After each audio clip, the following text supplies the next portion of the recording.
Bueno, yo me presento para los que no me conocen. Soy Paulina Liceche, soy coordinadora del grupo de trabajo Diálogo e Integración Latinoamericana del Foro Permanente de Política Exterior. Hemos convocado a este conversatorio para conocer y analizar la situación política que está viviendo nuestro hermano pueblo del Perú. Su título es un interrogante. ¿Es el gobierno de transición una oportunidad para un nuevo pacto político y social? Bueno, les cuento, nuestro foro se ha constituido con el objetivo de contribuir a la formulación de la política exterior de Chile como una política de Estado, que recoja sus mejores tradiciones y las vaya adecuando a esta época que estamos viviendo de profundas transformaciones en el escenario tanto regional como mundial. La integración política y económica de América Latina es un componente fundamental de esta política que pretendemos impulsar y que ha estado por muchos años en la política de Chile. Dicho esto, es que nada de lo que ocurre en nuestra región nos es ajeno, y particularmente lo que está ocurriendo en un país como el Perú, con el cual nos unen tantos lazos históricos y un futuro común. Hemos seguido con preocupación la crisis provocada con la destitución del presidente Vizcarra y ahora con esperanza la asunción del presidente Sagasti, que debo contarles que cuenta con bastantes amigos entre los miembros del foro. Agradezco la presencia de todos ustedes y particularmente de nuestros panelistas invitados, Rafael Roncagliolo, gran amigo de Chile por muchos años y ex canciller del Perú. El nombre, la cara. Lucía Damert, doctora en Ciencias Políticas y académica de la Universidad de Santiago, ya residente en Chile por varios años. Aída García, ex ministra de la Mujer y Desarrollo Social del Perú. Y Roberto Ibarra, ex embajador de Chile en Perú, que entiendo que llegó aquí en medio de la pandemia, o sea, no muchos meses. Bueno, muchas gracias a todos y voy a...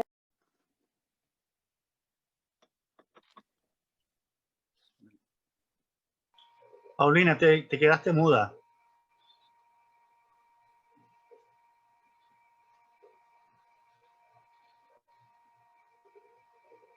Debes activar tu audio, Paulina. Sí, algo pasó, ya, disculpen.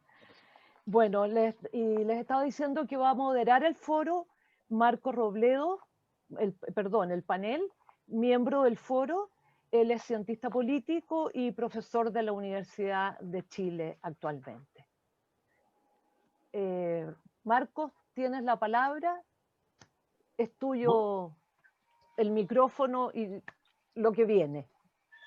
Bueno, muchas gracias. Yo quiero primero comenzar reiterando la bienvenida a todas las personas que están acá y en particular a quienes van a participar como panelistas. Voy a ir rápidamente, simplemente mencionando unas líneas de cada una de las personas que participan en el panel, y después voy a dar unas muy breves reglas del juego, y simplemente después quiero llamarlos a la libertad para manifestarse a cada uno de los panelistas y las panelistas como lo estimen más apropiado, y después daríamos una ronda de intercambio. Pero quiero decir que me siento muy honrado y agradecido de que me hayan invitado a moderar el panel, porque tenemos acá a 4 personas muy distinguidas.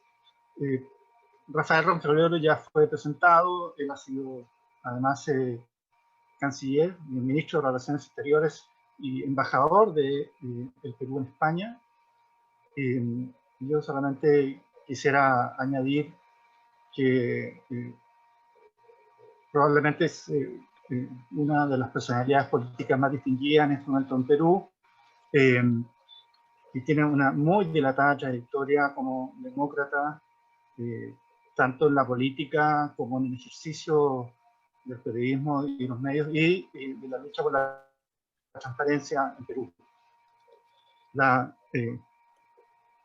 También quisiera destacar la trayectoria de Aide García como ex ministra de la Mujer y el Desarrollo Social en Perú, pero también como ex embajadora ante el Mercosur, Uruguay y la ALADI del Perú, una muy destacada feminista y luchadora social, y actualmente también una distinguida figura de Nuevo Perú, partido que preside Verónica Mendoza.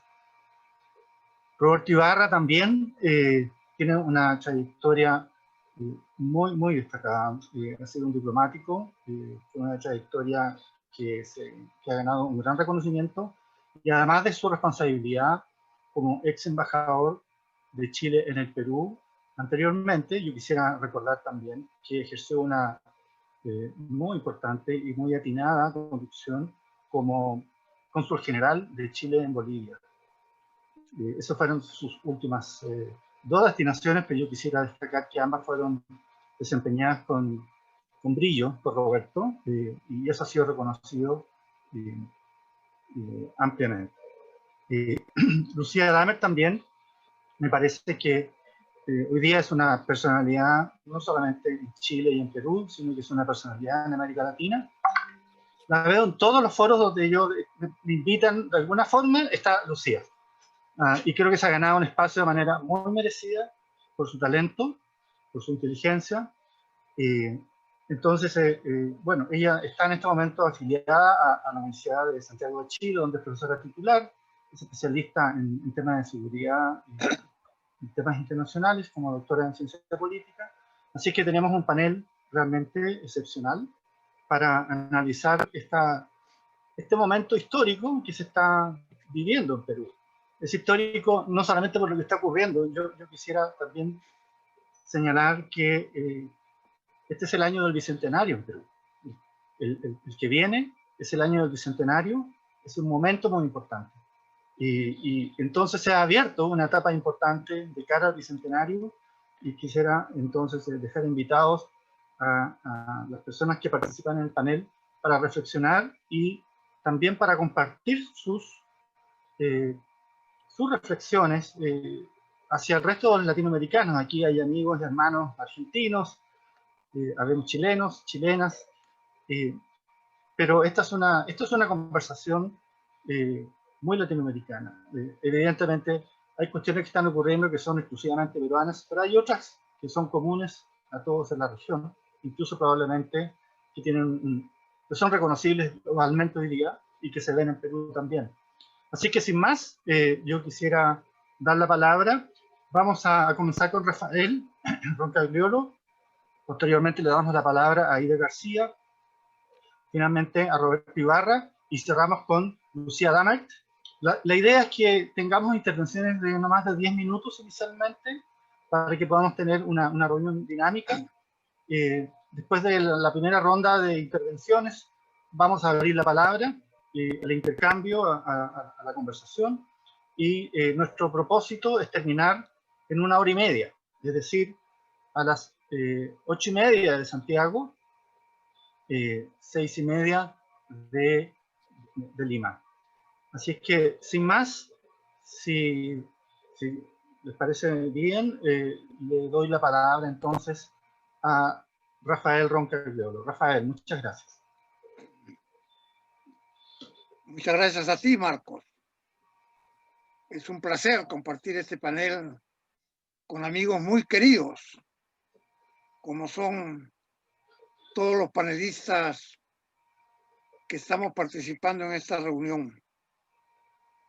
Y es un placer adicional hacerlo en el marco del Foro Permanente de Relaciones Internacionales de Chile, porque Marcos, como yo y los otros panelistas, hemos estado muy comprometidos en analizar la historia de nuestras relaciones bilaterales y pensar el futuro que tenemos por delante juntos al servicio de América Latina, como es natural. Bien, yo quisiera transmitir solamente 3 ideas. La primera, sobre el carácter de la transición. La segunda, sobre las prioridades del gobierno de transición. Y la tercera, sobre esto que estamos llamando la oportunidad para un nuevo pacto político y social.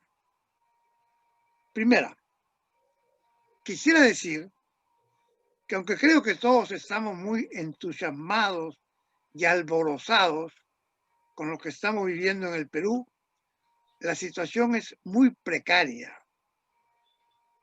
muy frágil. No se han eliminado las fuentes de la confrontación. Puede haber retrocesos. Entre las similitudes que se han destacado respecto al gobierno de Paniagua y el gobierno de Sagasti, hay una gran diferencia que no debe olvidarse. El gobierno de Paniagua en el 2000 resultó de digamos, la gestación de una nueva mayoría parlamentaria que le dio a Paniagua soporte durante sus 8 meses.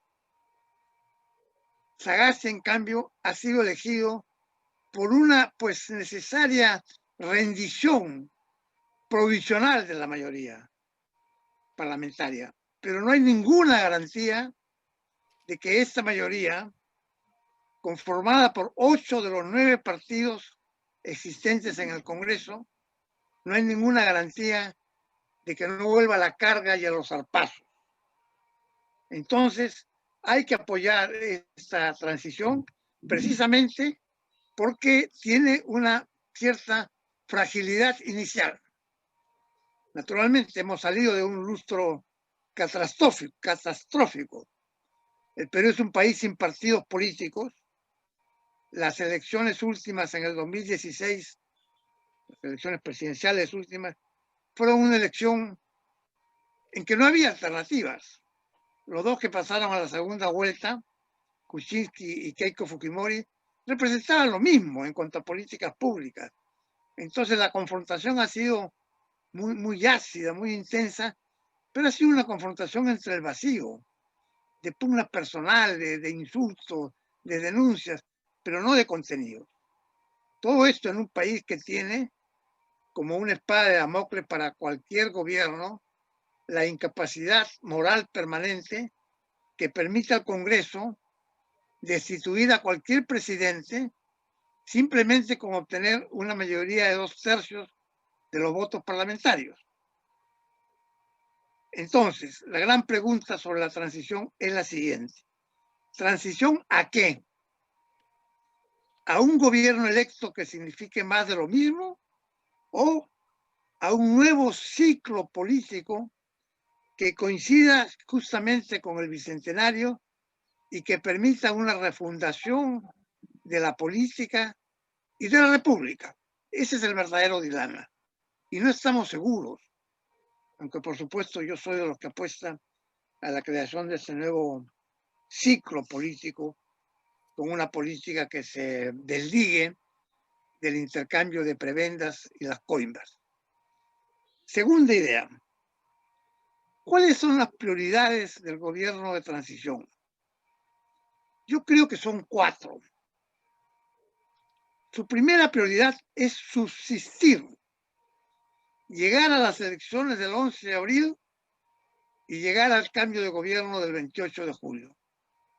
Subsistir será ya todo un logro para este gobierno, porque va a estar amenazado de las fuerzas que predominaron en el ciclo anterior durante todos estos meses.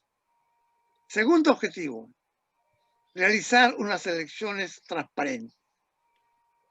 Tercer objetivo, combatir la pandemia y adquirir las vacunas y vacunar a los peruanos. Cuarto objetivo, enfrentar la crisis económica. Por lo tanto, no se le puede pedir a este gobierno que sea un gobierno de grandes transformaciones. No solo le puede pedir que tome medidas audaces que puedan hacer peligrar su propia subsistencia. Y creo que el presidente Sagasti ha iniciado este periodo de 8 meses con mucha sensatez.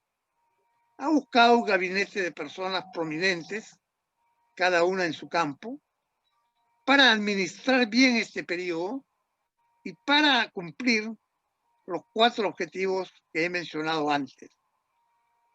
Y para poder resistir en el cumplimiento de esos objetivos a las agresiones y artimañas que con toda seguridad le van a venir. Última idea. Es posible, es una oportunidad para un nuevo pacto político y social. Sobre esto yo quisiera decir 2 cosas. Primera, está en debate en el Perú el tema de una nueva constitución. En Chile está en proceso la nueva constitución. Aquí está en debate. La constitución es un contrato social, como dicen los contractualistas. Como en cualquier contrato, supone que las partes estén de acuerdo. Si yo firmo un contrato de arrendamiento y después no estamos de acuerdo, arrendador y arrendatario, pues disolvemos el contrato. La Constitución descansa sobre la aceptación de la gente, sobre su legitimidad. Entonces, cuando la gente deja de reconocerse en ella, la Constitución tiene que cambiar. Y esto es lo que está pasando en el Perú. De ser un pedido de grupos realmente minoritarios, se ha extendido el pedido de cambio constitucional, especialmente con las últimas movilizaciones. La decisión del Tribunal Constitucional reciente de no resolver sobre qué cosa es la incapacidad moral permanente demuestra que la persistencia de esta cláusula en la Constitución es un problema real. Para no hablar de que cada vez que han aparecido reivindicaciones sociales se ha acudido a la Constitución para impedir que el Estado realice políticas más eficaces en materias como salud y educación. Entonces la Constitución peruana tiene que cambiar. Pero, yo creo que el cambio de la Constitución no es una panacea. Hay muchas cosas que se pueden resolver sin el cambio de Constitución. Y el cambio de Constitución tampoco va a resolver todos los problemas. En conclusión, me parece que la Constitución peruana ya está en debate y que va a haber que cambiarla de todas maneras. Pero no me parece que se le pueda exigir a este gobierno de transición que dé pasos en esa dirección, a riesgo de acabar con la transición misma. Esto es lo que yo podría decir como introducción a nuestro diálogo.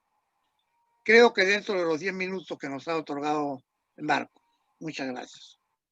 Dentro de los 8 minutos. Gracias. Bueno. Muchas gracias por tu presentación. Damos la palabra entonces a Aida García. Aida, buenas tardes.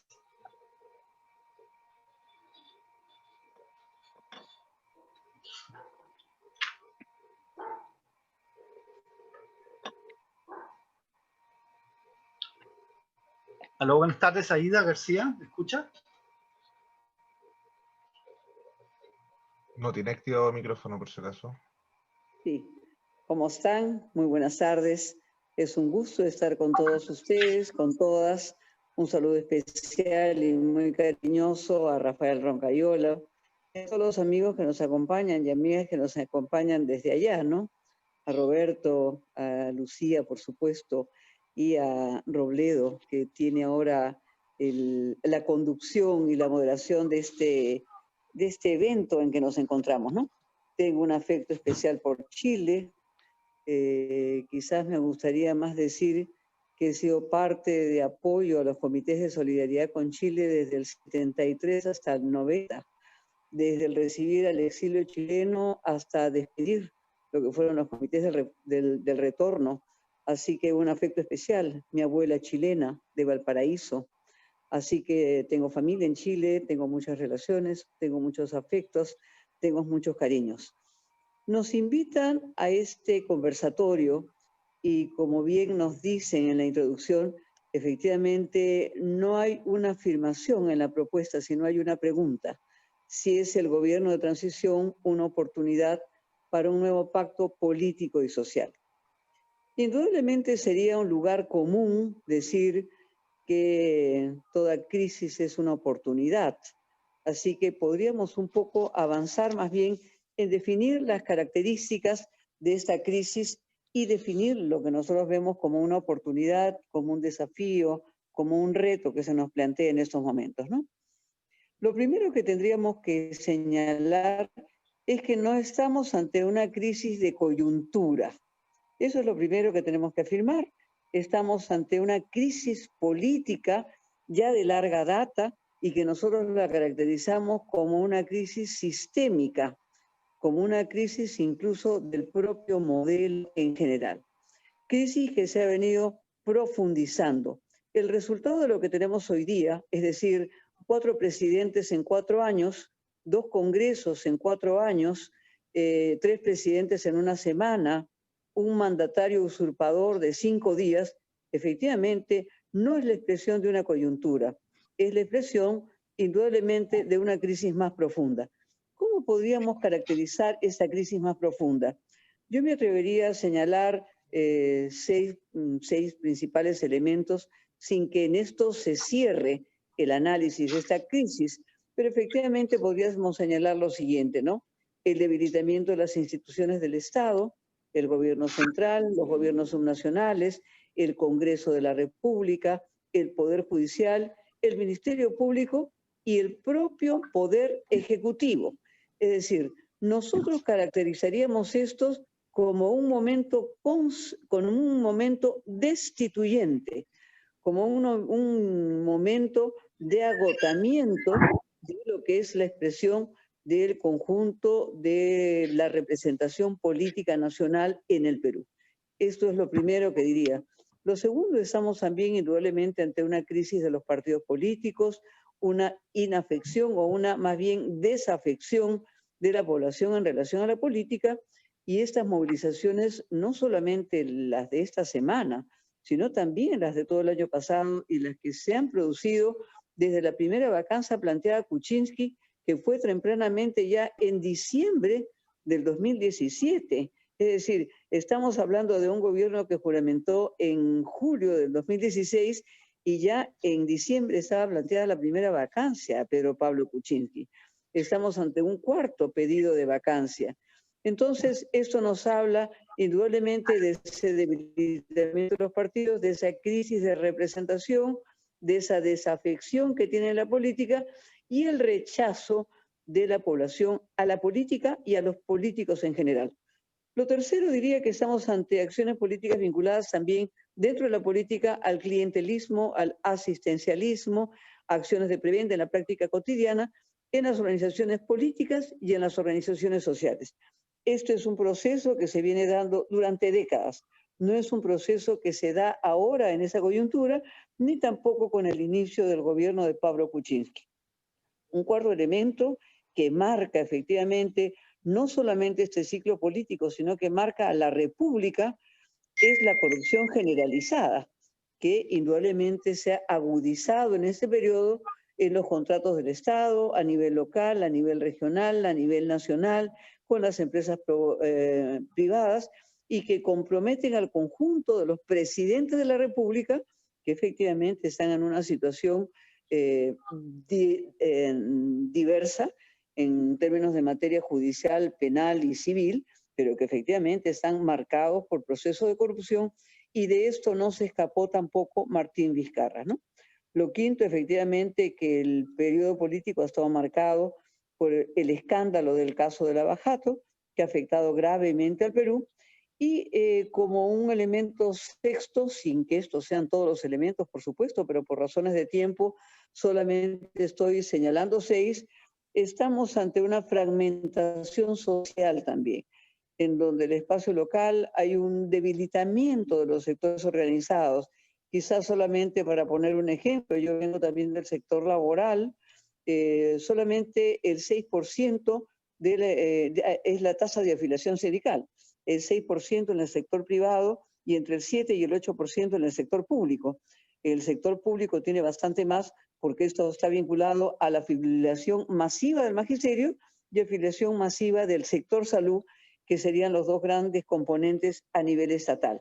Entonces, no se trata, para rematar entonces, en que estamos ante una crisis coyuntural, estamos ante una crisis de carácter estructural y la forma particular de la democracia peruana, desde el régimen fujimorista, nos va a señalar que hemos tenido un neoliberalismo en lo económico, un autoritarismo en lo político, con la consecuente violación de derechos humanos, porque tenemos que recordar que el sector del fujimorismo no está encarcelado solamente por razones de corrupción, sino por razones también de violación de los derechos humanos. ¿Cuál es la situación actual? Una situación en donde hemos tenido 3 presidentes en una semana y comparto la apreciación que tiene Rafael, nuestro canciller, en el sentido de que es frágil, pero no solamente es frágil, es impredecible y podría yo añadir que no es garantista. Es decir, nosotros en el Perú podemos vacar a un presidente más rápido de lo que podemos condenar a un violador o a un feminicida. Esa es la situación de Perú y estamos en una situación de tal fragilidad que indudablemente 66 votos del Congreso que no cambió su composición porque sigue siendo el mismo Congreso previo al que eligió pues a Vizcarra, a Merino y a Sagasti, no ha cambiado su composición ni su carácter indudablemente obstruccionista y con intereses subalternos, con una agenda que es la que buscó con este golpe parlamentario apoderarse en una noche del Ejecutivo y del Legislativo, con objetivos efectivamente subalternos. Uno de ellos es impedir la realización del proceso electoral del 11 de abril del 2021. ¿Por qué? Porque las dos fuerzas mayoritarias que superan, no llegan a ser la mitad del Congreso, pero es casi la mitad del Congreso, es decir, Acción Popular y Alianza para el Progreso, las candidaturas de ellos, según la totalidad de encuestas diferentes, las creíbles, las no creíbles, las compradas, las confiables, las que son más garantistas en el país, le otorgan efectivamente una posibilidad de 1 y 2%, con un nivel mayor de descomposición aún en Acción Popular, que en algún momento en el 2006 quedó como cuarto en la contienda electoral después de Verónica Mendoza, que representaba a la izquierda y que quedó tercera. Es decir, hoy día los dos actores que disputaron, las dos derechas que disputaron el 2016, esto es Pedro Pablo Kuczynski y Keiko Fujimori, no tienen condiciones reales, uno porque está detenido en su casa y la otra porque está en el inicio de su proceso de investigación con un desgaste político. Quedaría sucesivamente Verónica Mendoza y Acción Popular. Las posibilidades reales de Acción Popular hoy día no se evidencian y otra fuerza política que quedó descartada en ese momento en el 2016, que era César Acuña, y Alianza para el Progreso, que hoy día tiene una fuerza importantísima en el Congreso y preside la Comisión de Constitución, no está en condiciones de ganar. Entonces, la situación es absolutamente precaria y, por supuesto, que lo que tiene que hacer Sagasti, como bien se ha dicho, es subsistir hasta el 28 de julio. Ahora, hay formas y formas de subsistir y aquí indudablemente tenemos matices. No voy a rematar lo que es la prioridad de la estrategia Sagasti, porque es la prioridad obvia, atender el COVID, reactivar la economía y garantizar el proceso electoral. Efectivamente, se ha dicho poco de lo que es la reforma de las fuerzas policiales, que es una demanda fundamental por el grado del nivel de autoritarismo, porque en esa fragilidad no podemos nosotros descartar las salidas autoritarias tampoco. Si bien es cierto, no están en la punta de lo que es la representación a través de una expresión como son las encuestas o la propia calle, no podemos descartar salidas autoritarias que puede significar Podemos, encabezada por el militar Urresti, que aún tiene pendientes que atender con la justicia peruana a partir de violación de campesinas y a partir del caso Bustíos, que ese es el asesinato de un periodista de una de las principales revistas peruanas, como es Caretas. Entonces, desde la izquierda nosotros no estamos pidiendo que ahora se apruebe una constitución. Nosotros no estamos pidiendo tampoco que ese Congreso la reforme. Nuestra constitución, la constitución de Fujimori, tiene ya 24 reformas constitucionales. Es decir, está hecha de parches, está hecha totalmente de parches. Y esa constitución fue aprobada por 3.700.000 personas. Nosotros en ese momento nos ubicamos en el 3,5 millones de personas que votamos por el no. Pero hoy día los votantes en el Perú son 25 millones de personas. Por lo tanto, esa constitución ya no representa a 22 millones, indudablemente ha perdido vigencia. Esa vigencia se expresa en que tiene 24 modificaciones constitucionales ya a la fecha, y que el tema de la agenda constitucional no está puesta en la presidencia de la República de Sagasti, pero está puesta en la calle, porque después de ese momento constituyente, indudablemente hay una calle vigorosa además que recibe el impulso del continente y de América Latina, que recibe el impulso de Ecuador, de Colombia, de Bolivia, de Chile y por supuesto el propio impulso peruano en este nivel de ascenso del movimiento social que indudablemente ha venido poniendo en la agenda el tema constitucional.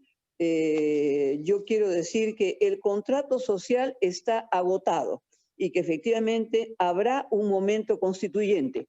No lo tenemos en los términos que lo tiene hoy día Chile. Yo he estado en Chile en muchos momentos, y he estado el año pasado, el 18 de octubre, y he estado desde octubre hasta diciembre en Chile, y efectivamente también tengo claro de que el contrato social nuestro no es agotado, no se ha cerrado aún el ciclo destituyente, e iniciaremos el ciclo constituyente. También tenemos que decir que la crisis no se resolverá con las elecciones del 11 de abril, porque indudablemente es de mayor envergadura. Y por ello esto implica cambiar las reglas de juego y ir a modificaciones bastante más profundas. Si bien es cierto, la subsistencia de Sagasti implica manejar estos tres temas, que son los temas, en fin, normales, naturales, esperados, ¿no? No había mayor expectativa frente a atender el COVID, reactivar la economía y convocar elecciones, pero efectivamente mucho me temo que su lógica, si solamente es la subsistencia, va a enfrentar la calle de manera sistemática, porque la realidad es que estamos en un escenario electoral. Ya en el Congreso de la República, 3 bancadas plantearon la Asamblea Constituyente. Bastarían con que 2 más planteen la Asamblea Constituyente para que avancemos a un consenso político, porque indudablemente el momento constituyente no solamente va a requerir de la calle, va a requerir de un consenso hacia el momento constituyente. Así que debemos de tomar nota, porque se dice pues que cuando las barbas de tu vecino veas remojar, pon las tuyas a remojar.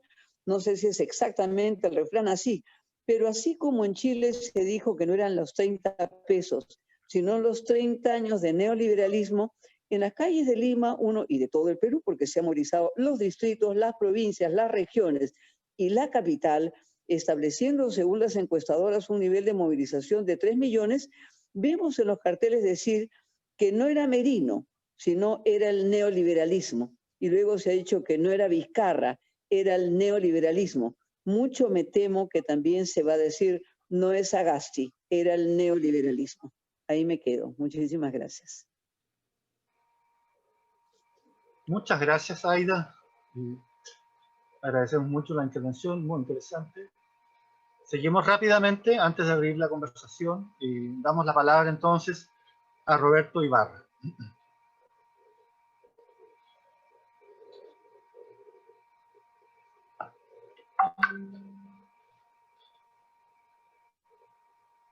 Que active su micrófono, por favor. Roberto. ¿Aló? ¿Me escuchan ahí? ¿Aló? Se escucha, Roberto. Muchas gracias.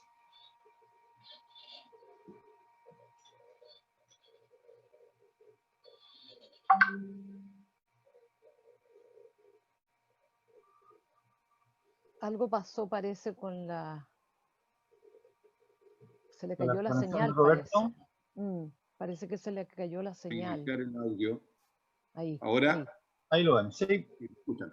Bueno, muchas gracias, Marcos, muchas gracias a todos los amigos tan queridos. Además, muchas gracias por las generosas palabras respecto a la gestión como embajador. Para mí fue un honor representar a Chile en los últimos 6 años en el Perú, y ciertamente en ese periodo me tocó justamente poder apreciar, digamos, apreciar en primera persona los vaivenes de la política peruana, pero también los vaivenes. Me tocaron desde luego 3 presidentes: el presidente Humala, el presidente Kuczynski y el presidente Vizcarra, pero también múltiples ministros de todas las carteras, pero también pude apreciar la extraordinaria capacidad que tiene el mismo sistema político peruano para rehacerse y reformularse.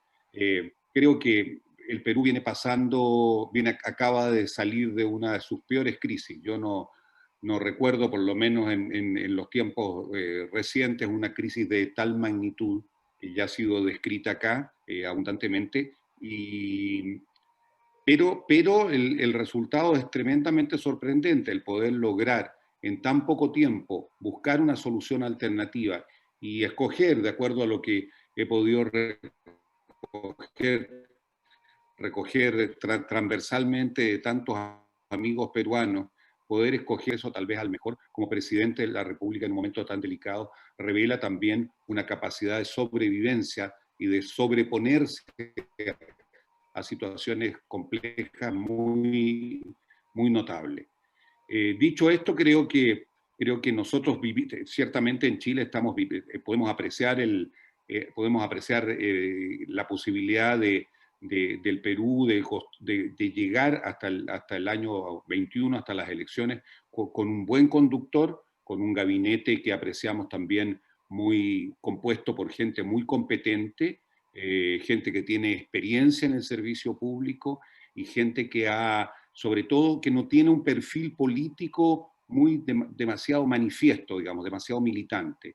Creo que eso va a ayudar, porque ciertamente estos deberían ser tiempos de convergencia en el Perú, deberían ser tiempos de diálogo y deberían ser, sobre todo, tiempos en que hay que preparar el campo para otras transformaciones, por lo menos desde mi punto de vista.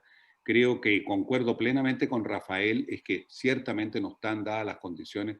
No se le puede exigir al presidente Sagasti que ponga en marcha un cambio de constitución, por ejemplo, ¿no es verdad? Pero sí abocarse a los problemas más acuciantes que tiene la sociedad peruana y pavimentar de alguna manera el campo para conseguir de que de las elecciones del año 21 pueda salir pueda generarse una confluencia de pareceres respecto a ciertas reformas políticas, sociales y económicas fundamentales en la sociedad peruana. Pienso que deberían estar dadas las condiciones. Creo que también estoy de acuerdo con Rafael en que la situación es extremadamente precaria, que la presión no ha dejado de ejercerse y se seguirá ejerciendo ciertamente, y lo que podemos hacer los chilenos es esperar esto, seguirlo con mucha atención, apostar por la reactivación económica en el Perú, que es tan importante para nosotros, porque todos sabemos que tenemos una presencia importante de inversiones allá no solo eso, tenemos una integración social, una integración de sociedad civil cada vez más intensa, tenemos una frontera que es una expresión viva de lo que debe ser realmente integración fronteriza, más que política de límites contrastantes. Es muy importante para mí la estabilidad del Perú. Creo que la estabilidad del Perú es absolutamente esencial para Chile por el nivel de las relaciones que hemos logrado crear. Ahora, es verdad, ¿qué es lo que emergerá de allá? Me hago mil interrogantes. Hoy día me decían de que hay 23 candidatos, o se perciben 23 candidatos hoy día para las elecciones de abril. Probablemente quedarán unos 4 en competencia. ¿Será la sociedad peruana capaz de nuevo de poder converger y será más de lo mismo como o será realmente un momento refundacional. Ciertamente el Bicentenario debiera proporcionar, debiera generar una reflexión respecto del país que se quiere. Nosotros intentamos hacer esto, me acuerdo, cuando celebramos nuestro Bicentenario, intentamos ponernos metas de qué país queríamos, de qué reformas pensábamos que eran necesarias. Y también todo el tema de la crisis peruana y de la capacidad de sobreponerse a esa crisis, también ciertamente me ha llevado a reflexionar sobre una cosa que creo que es aplicable no solo al Perú, sino a todos los países de la región, ¿no? Que es el tema de la capacidad o incapacidad de las élites, en el sentido amplio de la palabra, de poder sintonizar con los cambios que vienen, de poder alertarse, de poder percibir las señales y de poder reaccionar y de poder justamente buscar converger y poder atender esas necesidades. No de una manera clientelista, sino de una manera efectiva, de una manera profunda, de una manera que implique respeto por todos los nuevos movimientos que hoy en día están emergiendo. Creo que esa es una consecuencia inevitable que nos debe llevar a todos a reflexionar. Me pregunto, en el caso del Perú, ¿qué papel irán a tener? Y eso es una pregunta básicamente a mis amigos peruanos. ¿Qué papel irán a tener los movimientos regionales en este nuevo escenario? Yo, por lo menos al momento de dejar al Perú, percibía fuertes liderazgos regionales muy difíciles de catalogar políticamente, básicamente vinculados ciertamente con intereses propios de las respectivas zonas, pero que dejaban grandes interrogantes respecto de su capacidad para poder responder a los desafíos nacionales. Creo que el Perú, como Chile, también tiene un problema de centralización profunda. Eso me tocó como embajador ver, digamos, la distancia limeña de las necesidades regionales. Tuve la posibilidad de viajar por el Perú muchísimo, porque hoy en día la presencia de Chile, los intereses de Chile, así lo demandaban. No fui un embajador que se quedó en Lima, pude percibir realidades tan diferentes en cada una de las regiones del Perú, que realmente me pregunto hasta qué punto eso todo podrá converger de una manera que permita realmente una salida fuerte que tome en cuenta esos legítimos intereses regionales, pero que no se pierda tampoco en una política de clientelismo hacia las regiones, que creo que no sería lo más adecuado. Creo que la descripción que aquí se ha hecho, que han hecho las personas que han hablado antes que yo respecto de las características de la crisis, las razones de la crisis, los desafíos que hay están más que descritas, y simplemente pienso de que nuevamente se abre, nuevamente la observación de la política peruana es un gran desafío para todos nosotros latinoamericanos. Creo que ver cómo ustedes van a poder salir de esto, ayudar y contribuir a una salida que pueda realmente abrir un camino hacia una consolidación política y una estabilidad en el Perú, es absolutamente fundamental. Desde el punto de vista económico, creo que me dicen que hay señales que son también positivas, que, digamos, se podrá ya ver algún tipo de renacimiento de la economía en el último trimestre de este año, pero es evidente que también la informalidad ha crecido como producto de la pandemia.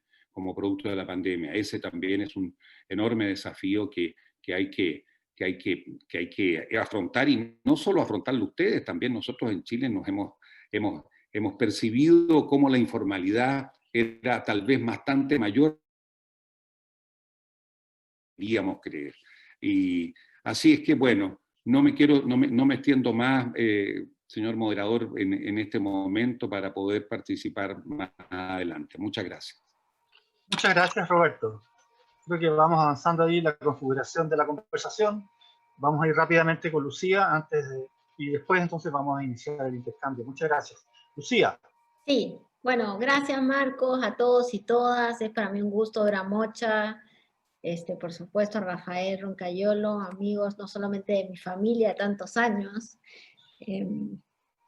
Bueno, no voy a abundar en el diagnóstico efectivo de lo que pasó en Perú, porque concuerdo perfectamente. En Perú lo que hay es una crisis de partidos, es una crisis de la política con P minúscula, una política totalmente separada de la ciudadanía, donde la ciudadanía estaba cómoda viviendo, yo creo, en el margen.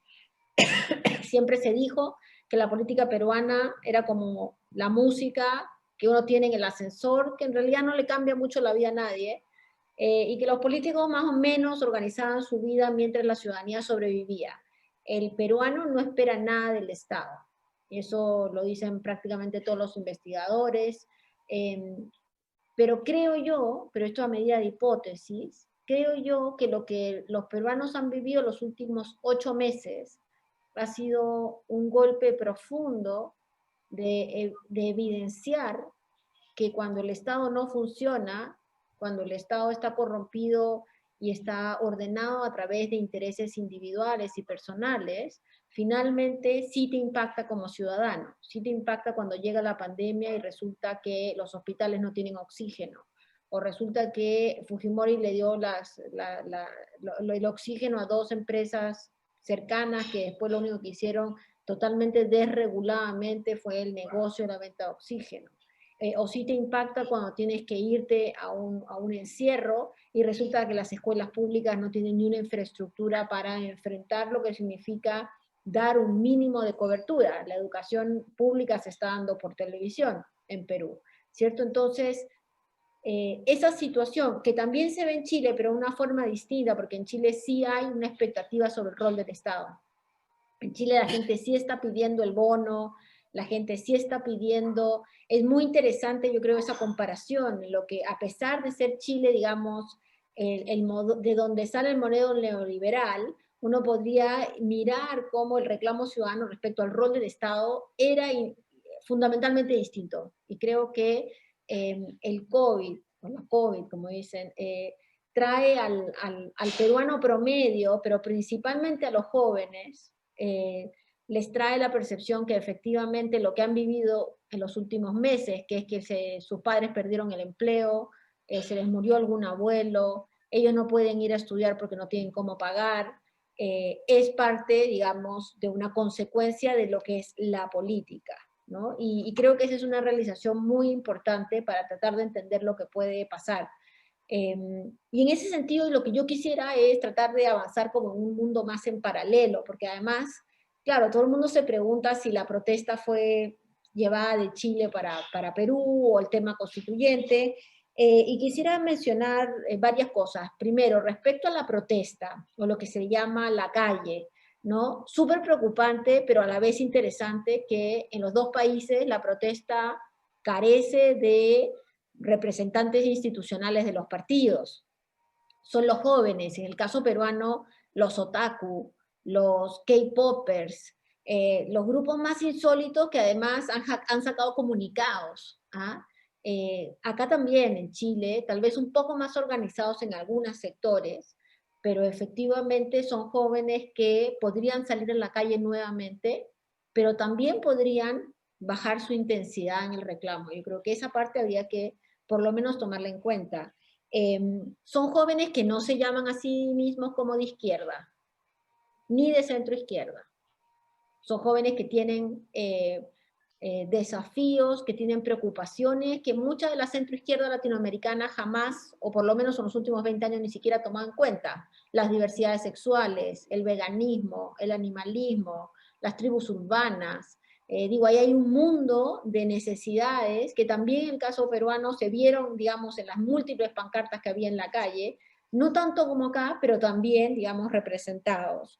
Y creo que vale la pena mirarlo porque justamente, si bien en Perú está mucho más desdibujado, creo que este eje izquierda-derecha con estas protestas se redefine muy interesantemente y genuinamente aparecen los polos, que algunos le llaman los populismos, pero yo les voy a llamar los polos de ambos lados. Lo segundo, que me parece que es un elemento fundamental, que lo han mencionado, pero que a mí me parece que puede generar un punto de no retorno en ambos países, es la brutalidad policial. Tanto en Perú como en Chile se ha utilizado la policía para resolver la protesta social, y bueno, eso como no se pudo resolver, obviamente ha terminado con situaciones de brutalidad policial que en ambos países han generado una discusión nueva, que es la reforma policial. Y efectivamente estoy totalmente de acuerdo con lo que decía Rafael, no vamos a esperar que Sagasti en 8 meses haga lo que no se ha hecho en Perú en 50 años, pero tampoco no puede decir nada, ¿no? Y ese es el problema que creo en el que se encuentra el presidente y su gabinete. Es verdad que el presidente no puede reformar la policía en 8 meses, ni mucho menos, pero creo que las declaraciones diciendo que eso, bueno, que ya van a ver cómo lo hacen, son declaraciones que pueden incendiarle la calle con mucha rapidez, porque ese es el tipo de temas, mucho más que los bonos, mucho más que el COVID, mucho más que la vacuna rusa, que pueden sacar a la ciudadanía a la calle. Y ahí creo que hay que ponerle un especial énfasis. Lo mismo en Chile. Lo mismo en Chile con temas de la policía. Si no, miren lo que está pasando en este minuto en la Plaza Italia y la gente pidiendo la renuncia de Piñera. Me parece súper fundamental, pero lo voy a dejar solo como titular para la discusión posterior, el rol del empresariado, donde tiene que haber habido en ambos países, pero en el caso peruano fue muy interesante que a medida que fueron pasando las horas después del nombramiento del presidente Merino el Breve, los principales, digamos, jerarcas del empresariado, el presidente de la Asociación Nacional de Bancos, con sus tweets diciendo que había que regresar a un proceso democrático. Entiendo yo que dentro del mundo empresarial también ha habido un semiquiebre generacional, y eso creo que valdría la pena discutirlo. Nosotros acá tenemos en Chile a Juan Sutil, que todavía sigue pegado en la visión más antigua, si ustedes quieren, pero el rol del empresariado peruano, por lo pronto a mí, en algunos casos me pareció interesante de mirar. El otro actor que también me parece muy interesante son las Fuerzas Armadas. Todo indica que el presidente Merino llamó a las Fuerzas Armadas para pedirles que participen activamente en una represión de la ciudadanía, y al parecer, por lo pronto, lo que uno puede relevar es que las Fuerzas Armadas se negaron. Algo similar pasó en Chile también, cuando el presidente Piñera dijo que estábamos en guerra, y al día siguiente, graciosamente, un general le dijo que en realidad él no estaba en guerra con nadie. Me parece que son, en momentos distintos y en situaciones distintas, elementos que creo que vale la pena considerar. Y lo último, para dar espacio a la discusión y no pasarme de mis 10 minutos, la preocupación de qué viene después. A mí no me queda tan claro que la gente salga a marchar y después vaya a votar. No me queda tan claro que en el caso peruano se pueda reeditar lo que pasó acá en el plebiscito, donde efectivamente 500.000 jóvenes que no habían votado nunca parece que fueron a votar. Y mucho más difícil en el caso peruano, porque el desafío de la elección de abril, primero, la posibilidad de una segunda ola del COVID es evidente. Segundo, la posibilidad de que se empiecen a matar todos contra todos los candidatos variados de las diferentes tendencias para mantener su posición de poder es también posible. Ya el presidente Vizcarra dijo que iría de candidato tal vez al Congreso, lo cual le pone, digamos, un ingrediente bien pesado a la conversación, porque él podría, dado su arraigo y popularidad que mantiene a pesar de todo, podría generar una bancada. Y tercero, que no logro identificar efectivamente capacidades aglutinantes en el mundo político que puedan agarrar y decir nosotros contra la mafia, ¿cierto? Nosotros contra esos 8 partidos que nadie lo ha querido decir acá, pero son efectivamente una mafia política, ¿cierto? Que se mueve por intereses bastante espurios. ¿Ese es Julio Guzmán? No sé. ¿Ese es George Forsyth? Tampoco me queda tan claro. Entonces, si no logramos encauzar políticamente, y para mí eso es la generación de un bloque, ¿cierto?, de oposición a la forma como se ha hecho la política hasta ahora, podemos vernos con la terrible situación que la próxima elección la gane otro outsider, o la gane otro, digamos, que gane algunos beneficios, lo que se ha dicho ahora, pero que en definitiva no represente un cambio. Es decir, un gatopardismo nuevamente en Perú, que hemos visto ya bastantes. Y en ese sentido, el tema de la votación y la definición electoral de esta juventud, que además, y este es el último elemento que también creo que vale la pena revisar en comparado, que además le cree a los medios alternativos y no a los medios de comunicación tradicionales, también redefinan la conversación. Si no, miren la foto de Vargas Llosa escuchando La Encerrona y no leyendo El Comercio. Creo que por ahí empezamos a mirar, cosa que también ha pasado acá en Chile, empezamos a mirar cómo actores distintos empiezan a jugar en nuestras democracias, dejando mucho más interrogantes que resultados. Gracias. Bueno, muchas gracias a las 4 intervenciones. Creo que han sido más que interesantes. Vamos a abrir entonces, de acuerdo a lo conversado, la conversación. Hay algunas preguntas que voy a ir leyendo por mientras se formulan las preguntas personales en directo. Voy a leer 2 preguntas que están en el chat, que van para los y las panelistas. La primera dice, si no existe un liderazgo partidario claro de un proceso de cambios, y hay también fragmentación del movimiento social, ¿en base de qué alianzas sociales y políticas y en torno a qué demandas programáticas se podría levantar un nuevo pacto social y político? Esa es la pregunta de María Inés Ruz. Marta Mauras pregunta, si no queremos ver un no era Sagasti, era el neoliberalismo, según Aida, ¿habría que reconocer la contradicción de tener que acometer los elementos centrales de la crisis y dar al mismo tiempo un espacio a la reflexión para comenzar la refundación política en 5 meses? ¿Cómo se pueden lograr estos 2 objetivos? Efectivar una solución intermedia que dé aire a esas opciones, quizás postergación de elecciones, consultas locales y nacionales, o alguna otra estrategia política que acerque a la ciudadanía a una política algo más renovadora, a los jóvenes en sus nuevas modalidades de expresión, políticas sociales, como dice Lucía.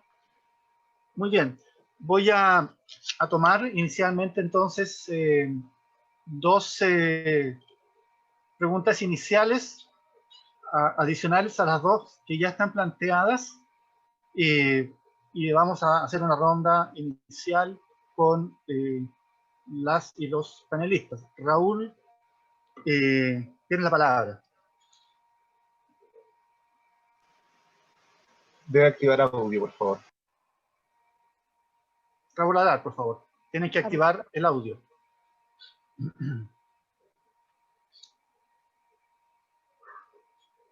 Está silenciado, Raúl. Sí, ahora sí. Bueno, Raúl Alar de Valparaíso, como los parientes de Aida, quería hacer una pregunta, aunque sea, llamémosla del año pasado, trato de seguir la política latinoamericana y la peruana, hay algo que no puedo entender. ¿Por qué Vizcarra, que tenía sintonía y buen resultado en las encuestas, disolvió el Congreso en una forma discutible constitucionalmente, y salvo el Partido Morado, que tenía cercanía, se presentaron creo que 23 partidos, no tenía ni armó, ni aparentemente fue capaz o trató de tener una mayoría en el Congreso, o por lo menos una situación mucho mejor que la que tenía antes de disolverlo. Y ahora se vio que lo removieron, digamos, con esa facilidad que nuestros panelistas han señalado muy fácilmente. ¿Qué es lo que puede explicar eso? Muchas gracias, Raúl. No sé si hay alguna otra pregunta. ¿Alguien que esté levantando la mano adicionalmente, o hacemos la primera ronda con las 3 primeras? Perdón, Luis Tibiletti. Adelante, Luis. Muchas gracias. Mi comentario tiene que ver con una cosa que la verdad gracias a todos, porque ha sido magnífica todas las exposiciones. Yo miro esto desde lo que fue nuestra crisis de los 2000, donde realmente pasó lo mismo. La desafección de la gente con la política, el famoso que se vayan todos, y la sensación de que no había salida. En las elecciones nadie tenía ninguna posibilidad de ganar, y terminamos porque Menem se negó a ir a la segunda vuelta con el 30% y terminamos con un presidente que nadie conocía con el 23% de los votos. Siempre decimos que había más pobres que votos. Estábamos con el 27 de pobreza en aquel momento y 23 de votos. Y sin embargo se generó un proceso notable, y hoy podemos tener el problema de la polarización, pero lo que tenemos claro es que no hay desafección por la política y que todos los movimientos sociales, aquellos que ganaron las calles y que por la brutalidad policial obligaron al gobierno a irse, el famoso Cotec y Santillán, y generaron el proceso que decía Lucía. O sea, todo lo que decía Dahmer me hacía acordar a lo que nos pasó. Eso fue todo lo que nos pasó. Nos pasó que se vayan todos, desafección total de la política. Nos pasó el neoliberalismo de Menem y que continuó de la Rúa y que arrasó con la industria, y que arrasó con la política. Y reapareció un líder desconocidísimo, provincial, por eso la importancia de esta pregunta de Raúl sobre las situaciones provinciales. Y un líder provincial que llegó con nada y reconstruyó todo el sistema. Y hoy podemos estar divididos, peleados, pero lo cierto es que, digamos, la estructura del sistema político más o menos sigue funcionando con respaldo. O sea que me parece que hay que dejarle también la posibilidad a esa caprichosa historia que hace aparecer los líderes, ¿no? Que hace aparecer los líderes. Nada, no, quería hacerles ese comentario y agradecerle a los organizadores y a todos los que expusieron, porque la verdad que es interesantísimo. Muchas gracias. Gracias, Marcos. Muchas gracias, Luis. Vamos entonces con una ronda de comentarios de los panelistas en el mismo orden del desarrollo inicial. Comenzamos con Rafael, por favor. ¿Se me escucha? Perfectamente. Ah, ya, porque yo he perdido la imagen, pero bueno, no importa. A ver, muchas cosas muy interesantes. Algunas, como la pregunta de Roberto sobre los movimientos regionales, voy a tener que dejarla de lado, no porque no sea interesante, sino porque requeriría una elaboración más profunda, y así otras. Pero me voy a referir a unas pocas muy concretas. Primero, Lucía, joven, vieja amiga, vieja entre comillas, señala una cosa muy importante, que Sagasti tenga que subsistir, tampoco significa subsistir a cualquier precio, ¿no es cierto? Hay medidas que tiene que tomar. De hecho, en el caso de la policía, está siendo muy activo en investigar quiénes son los responsables, en sancionar y en tomar medidas. Entonces no es la parálisis, es el establecimiento de prioridades. Igual, habría que hablar más largo del tema del empresariado, que efectivamente no ha sido un bloque homogéneo. Muy interesante que haya habido empresarios que se hayan manifestado en una posición distinta. Luego, segundo, aquí no hay liderazgos partidarios. Estos son movimientos sociales. Me acuerdo una exposición que hizo mi amigo Manuel Castells justamente en Chile sobre la diferencia entre organizaciones políticas y movimientos sociales. Lo que hay en este momento son movimientos sociales. Y lo que hay que potenciar es la posibilidad de que los movimientos sociales se expresen políticamente, en concreto, en las elecciones del 11 de abril. No se puede pensar en postergar las elecciones porque eso sí que sería la explosión total del país, ¿no? Este gobierno es un gobierno de transición y nada más. Tiene que irse el 28 de julio. Tiene que dejar el espacio para una nueva correlación de fuerzas que pueda, entre otras cosas, abordar el tema constitucional.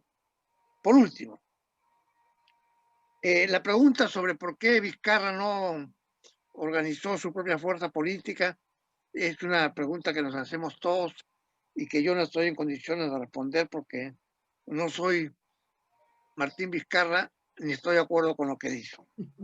Y la pregunta que hace la comparación con Argentina, de Luis, también me hace pensar a mí que hay una gran diferencia entre esto y la situación que vivió en su momento Argentina. Que allá era que se vayan todos. Aquí no ha sido que se vayan todos. Las movilizaciones empiezan en apoyo a Vizcarra. Claro, se distingue de Vizcarra y hoy día Vizcarra es un personaje del pasado, pero empiezan cuando esta mayoría parlamentaria golpea contra Vizcarra. Entonces, yo creo que estos jóvenes que han sido llamados la generación del Bicentenario representan un impulso de jóvenes muy importante que se puede analogar a lo que pasó en el 2000 y en otras ocasiones, pero que no es que sea cíclico, sino que es acumulativo. La demanda de los jóvenes y de la gente en la calle cada 20 años representan reivindicaciones y reclamos cada vez más profundos y mayores en cuanto a la calidad de la democracia. Entonces creo que estamos ante un movimiento más intenso, ¿no es cierto? Y que no tienen en este momento líderes, lo cual es bueno, pero aquellos políticos que se identifiquen con esta protesta seguramente serán los que, seguramente y ojalá, serán los que ganen el voto y estén en mejores condiciones para gobernar en el nuevo ciclo que debe abrirse el 11 de abril, o que soñamos, o que deseamos, o que esperamos que se abra el 11 de abril. Nada más. Muchas gracias, Rafael. Aida. Estimada Aida.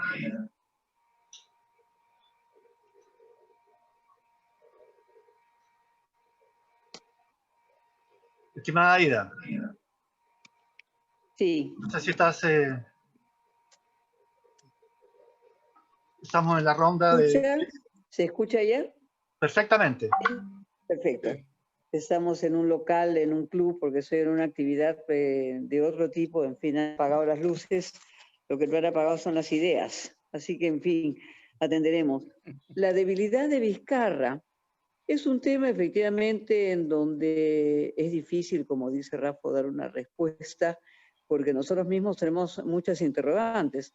Pero lo que no tenemos como interrogante es el diagnóstico de partida. Es decir, Vizcarra es un gobernante con debilidad de origen. Esa es la realidad del inicio del curso de Vizcarra. El electo fue Pedro Pablo Kuczynski. Vizcarra sucede a Pedro Pablo Kuczynski justamente como consecuencia de una primera vacancia planteada a Pedro Pablo Kuczynski temprano en el 17, y luego la solicitud de una segunda vacancia. Antes de que la vacancia se produjera, él presenta la renuncia.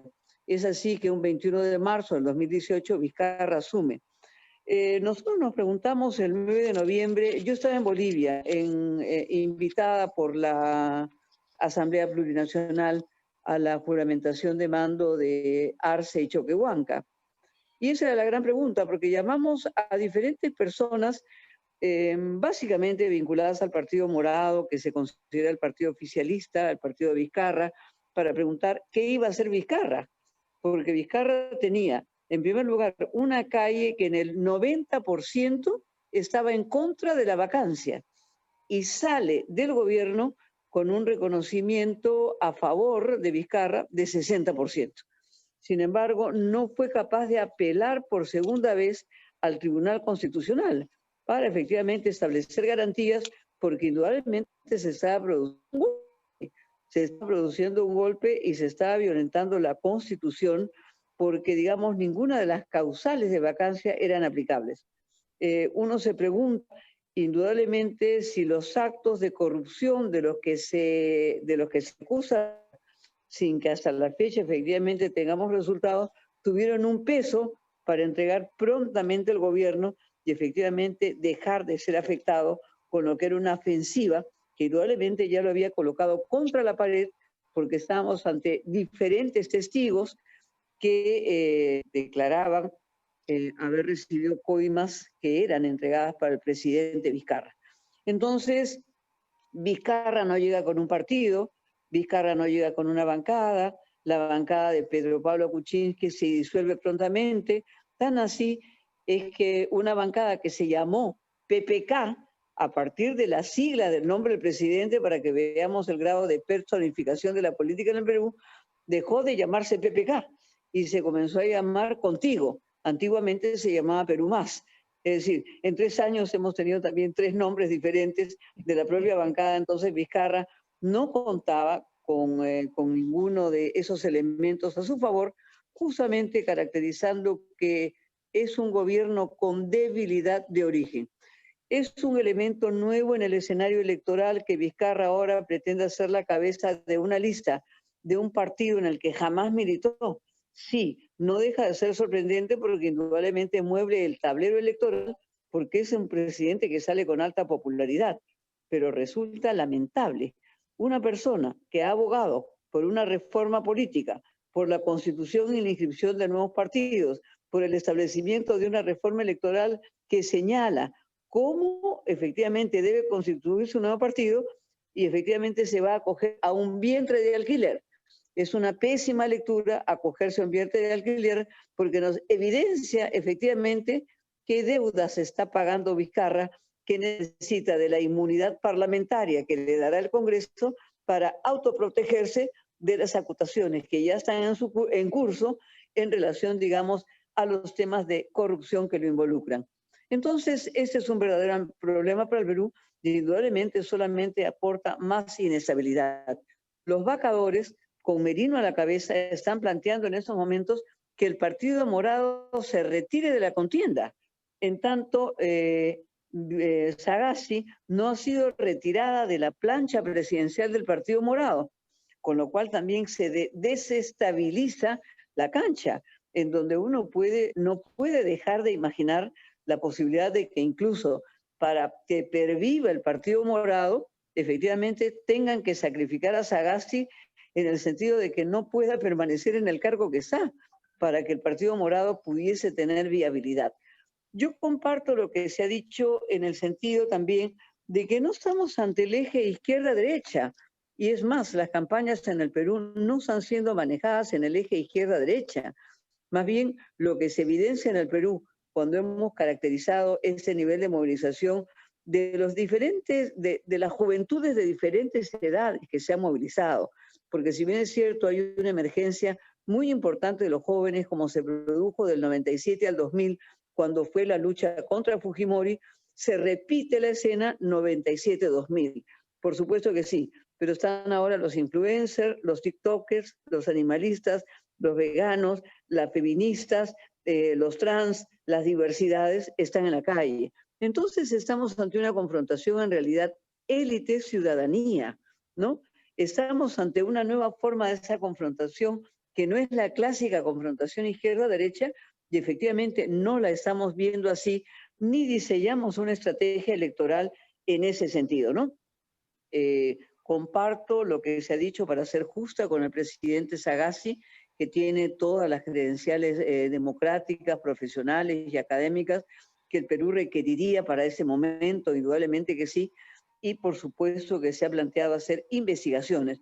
Pero el gran tema de la reforma policial, que indudablemente no se va a lograr en 5 meses, como bien se ha dicho, lo que no se ha hecho en años anteriores o en décadas anteriores, es un eje de la agenda, porque indudablemente pudiésemos nosotros también estar al borde de autoritarismos que nunca están descartados. Si bien es cierto, las Fuerzas Armadas en los 2 momentos de las 2 vacancias intentadas contra Vizcarra han reaccionado de manera correcta en el sentido de rechazar sumarse a un golpe militar, la realidad es que hay un núcleo representativo de ellos que se llama la Coordinadora Republicana, conocida popularmente como la Coordinadora Republifacha, efectivamente, que no desiste de salidas no solamente autoritarias, sino de salidas autoritarias y además profundamente conservadoras, vinculados a los movimientos Con Mis Hijos No Te Metas, vinculados a los movimientos del Opus Dei, vinculados a iglesias evangélicas, que vienen a cumplir roles nuevamente en América Latina. Y si bien es cierto, había un rechazo contra la vacancia y un interés por que no se produjera la vacancia, sí había como agenda, indudablemente, investigar a Vizcarra y que fuera procesado a partir del 29 de julio. Sin embargo, Lacalle prontamente, después del 9 de noviembre, señaló, y uno lo puede constatar en las fotos, en los afiches, en las pancartas, en los lemas, en las grabaciones, en las entrevistas, eran ni Vizcarra ni Merino. Por eso es que Sagasti se ha convertido en una alternativa que dio viabilidad a una salida política concertada en donde el conjunto de sectores de la población indudablemente se han sumado a que era la mejor salida. Esto no significa que la calle no está que está tranquila y que no hay que poner oídos a la calle en lo que yo llamo el agotamiento del contrato social e indudablemente el inicio de un momento constituyente. Muchísimas gracias. Muchas gracias, Aida. Roberto Ibarra.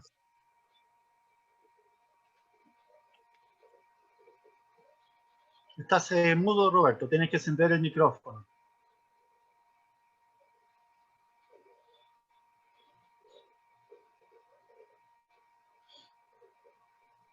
Ahora sí. ¿Ahora me escuchan? Perfectamente, gracias. ¿Aló? ¿Me escuchan? Sí. Escuchamos Gracias. perfectamente. Gracias. Bueno. Yo básicamente quiero abocarme a lo que preguntó Marta Maurás respecto a la posibilidad de alguna solución intermedia, ¿no es cierto?, que diera un espacio de reflexión para comenzar una refundación política en 5 meses. Yo creo, por lo menos mi percepción es de que eso es absolutamente imposible. Yo creo que la calle no quiere esperar cualquier postergación de elecciones, incluso cualquier apertura de espacios alternativos, ¿no?, al camino institucional que ya se ha dado el Perú, sería muy mal interpretado, sobre todo por los jóvenes, por esa diversidad de movimientos que están en la calle y que no responden efectivamente a ningún signo político y no responden a la categorización de izquierdas o derechas. Creo que esa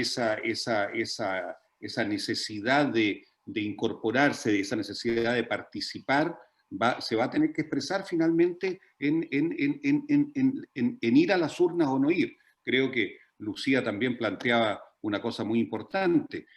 ¿Van a ir a votar? No lo podemos decir con absoluta certeza, pero creo que la clase política peruana tiene un desafío enorme, porque no va a tener tiempo para nuevas escaramuzas entre 4 paredes, va a tener que simplemente tratar de establecer un diálogo abierto, lo más amplio posible, que permita una salida, pero también que genere las condiciones para una fórmula estable a futuro, que el bicentenario realmente termine con el ciclo de inestabilidad política del Perú.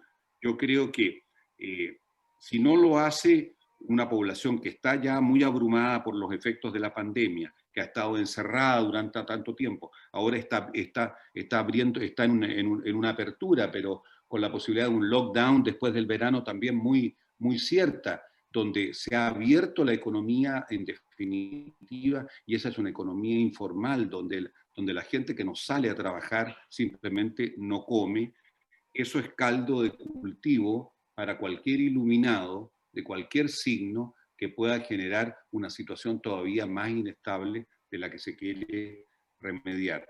Creo que, en definitiva, hay que desearle al presidente Sagasti y a su equipo mucho éxito, y sobre todo hay que pedirle a las fuerzas políticas que puedan realmente deponer sus actitudes, las actitudes que han mantenido hasta ahora, y en definitiva comenzar a pensar en un Perú estable, en un Perú que pueda realmente proyectarse y que pueda proyectar su enorme potencial. O sea, Perú es un gran país con un enorme potencial, con gente chambera, como dicen los peruanos, con gente trabajadora, en definitiva, pero evidentemente todavía con gaps enormes, con un largo camino a recorrer, y eso no lo va a poder hacer si no tiene una dirigencia que realmente tome conciencia de la precariedad de la situación. Simplemente eso, Marcos. Muchas gracias. Muchas gracias, Roberto. Lucía, no sé si deseas hacer algún comentario. Voy a decir 2 cositas nomás. Lo primero es que en Perú ha habido una renovación política, pero ha sido para peor. Porque efectivamente cuando uno mira y ahí me acordaba lo que decía Luis. A mí me tocó hacer un estudio que se llama Biografías de la Corrupción, y muchos presidentes regionales lo que tienen es prontuario, ¿no? Están vinculados además ni siquiera con la corrupción, sino están vinculados con la tala, con la minería ilegal, con el narcotráfico. Digo, ahí lo que ha pasado, el abandono de los partidos políticos de los movimientos regionales es una cosa muy, muy tremenda. Y mucha de la gente que llega con estas prácticas complejas al Congreso representa a estos movimientos regionales que tienen como intereses clientelares muy específicos. Yo no soy muy optimista. Yo creo que la renovación política en Lima no se va a lograr en 8 meses. Muchos de los muchachos que están en la calle no tienen idea de quiénes son los dirigentes de ninguno de los partidos, de ningún lado. Entonces, mi impresión es que acá lo que tenemos que transitar hacia una discusión más larga, donde puede aparecer alguien como Sagasti, que ha ganado oxígeno, pero la verdad es que no sé cuánto oxígeno, no sé cuántos poemas más de Vallejo le va a aguantar la calle. Digo, a mí me pareció muy bien y me parece fantástico, lo apoyo totalmente, pero cuando la gente espere que efectivamente este gobierno sí entregue los bonos uno a uno, que es lo que no pudo hacer, o sea, una de las cosas, quisiera solo decir 2 cosas. Uno, el gobierno peruano tiene mucha plata, pero no sabe cómo gastarla. El problema de Perú no es falta de plata, es falta de gestión para gastar la plata. Y uno lo ve mes a mes, año a año, en prácticamente todos los sectores. Y lo segundo, con el tema del COVID, el problema no ha sido tampoco que no sacó la plata a la calle, porque sacó más que ningún país en un primer momento, sino que no existían los canales para identificar quiénes eran los acreedores o los beneficiarios de esa plata. Y eso te habla de una profundidad, de una crisis del Estado enorme.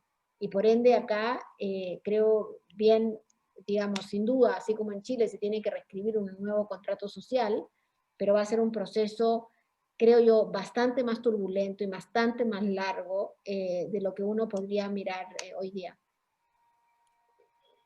Muchas gracias. Estamos llegando al límite de la hora que nos hemos propuesto. Tenemos un tiempo para 1 o 2 preguntas adicionales, si es que alguien lo estima necesario. Necesito salir. Muy bien. Aida, muchas gracias. Ha sido realmente un agrado y un privilegio poder contar con tu participación y con tu opinión respecto de la situación y las perspectivas en Perú. Así que ha sido realmente muy interesante. Muchas gracias por tu participación. Encantada, muy buenas noches. Perdónenme, estoy en otra actividad y necesito participar en otra actividad. Un gran abrazo a todos. Hasta luego, Aida. Muchas gracias. Gracias, Marinés. Gracias. Muchas gracias. Estamos llegando entonces al final de este conversatorio. Si no hay más palabras solicitadas, no veo manos levantadas ni palabras solicitadas por escrito. Entonces, yo quisiera agradecer a las y a los panelistas por sus presentaciones. Creo que han sido bastante interesantes las reflexiones. Para quienes vemos esto desde Chile y no somos peruanos ni peruanas, realmente la conversación ha sido una contribución.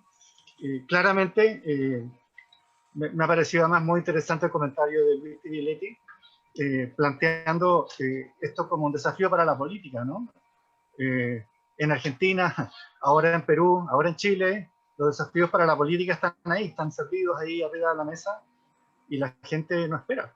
La gente no espera y está planteando sus reivindicaciones y sus derechos, y está bien que así sea. Claramente tenemos una ruptura entre el sujeto social y el sujeto político, y claramente no está claro qué es lo que va a pasar en este proceso. Es interesante escuchar en todo caso el análisis respecto de Perú, las similitudes y las diferencias que hay con Chile. Sabemos que en Perú hay clivajes políticos distintos a los de Chile, pero también vemos elementos comunes muy interesantes, ¿no? Las transformaciones sociales que han ocurrido durante estos periodos largos de neoliberalismo se manifiestan finalmente, no fueron inocuos ni políticamente ni socialmente, ¿no? Así es que quiero concluir agradeciendo la participación de Rafael, de Aida, que ha tenido que dejarnos, de Roberto y de Lucía, y no sé si cada uno de los y las panelistas quisieran hacer algún comentario final para terminar. Gracias. Roberto, Lucía, Rafael. Estás mudo, Rafael. Solamente que ha sido muy agradable poder dialogar dentro de las limitaciones de la tecnología y del tiempo. Yo creo que somos nosotros quienes tenemos que agradecerte a ti y a los participantes. Muchas gracias, Rafael. Lucía o Roberto, ¿algún comentario final? No, agradecerte también a ti, al foro, por la invitación. Creo que necesitamos empezar a mirar los temas de la emergencia, de las protestas sociales, sobre todo aquellos que hemos sido, que nos ha interesado ser miembros de partidos políticos. Algo parecido también está pasando en otras partes de la región. Y si no queremos ser obsoletos en términos de propuestas políticas, tenemos que abrir los ojos con más fuerza. Así que les agradezco por la invitación. Muchas gracias, Lucía. Roberto, no sé si deseas hacer algún comentario final. Estás mudo, Roberto. Tienes que encender el micrófono. Ahora sí. Muchas gracias por darme la oportunidad de participar en este grupo y en este diálogo con gente tan interesante, tan querida y tan conocedora del Perú.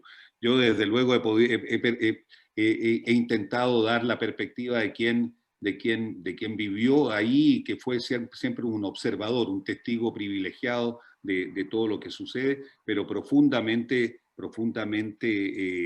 consciente de la importancia que tiene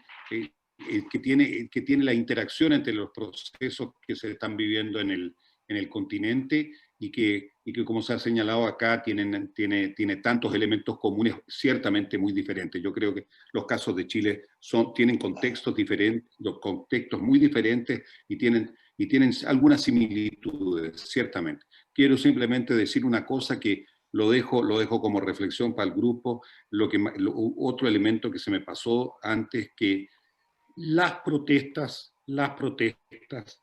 que vimos, la calle actuando en el Perú, no tuvo el grado de violencia que tuvo en las protestas que vivimos en octubre del año pasado. Ese es un elemento no menor a tomar en cuenta y que requerirá una serie de interrogantes. ¿Por qué sucedió lo que sucedió en cada uno de los dos países? Muchas gracias.